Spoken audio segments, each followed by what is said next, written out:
Cercavano un ricco bottino, ma non avendo trovato nulla, hanno portato via per ripicca un vecchio PC dove era installato il gestionale dell'azienda Bulegato di Mogliano Veneto e volutamente danneggiato una delle serre. I ladri sono entrati in nottata, attorno alle 3 hanno disattivato il sistema d'allarme e neanche 4 cani li hanno sentiti. Ci siamo trovati una bella sorpresina, ci hanno tagliato entrambi i lati della serra, da una parte hanno fatto un taglio, dall'altra proprio un quadrato gigantesco per uscire e passare. Hanno praticamente disarcionato la cassa, hanno aperto tutto quanto quello che c'era da aprire sul cassetto, hanno tagliato fili, hanno portato via il computer e ovviamente il sensore dell'impianto d'allarme sopra la cassa stessa non funziona più.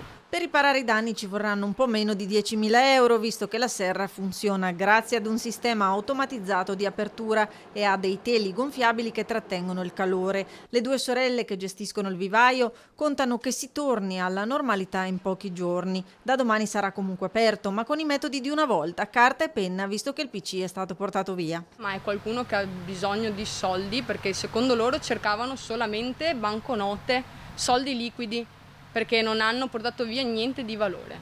Non è la prima volta che le due sorelle, Elisa e Marica, subiscono un furto, l'ultimo a gennaio in pieno giorno in cui hanno svuotato i soldi dell'incasso. Naturale l'amarezza per veder violato e distrutto il loro lavoro. Molta amarezza perché... Delusione perché non ti puoi neanche sentire sicuro praticamente delle cose tue.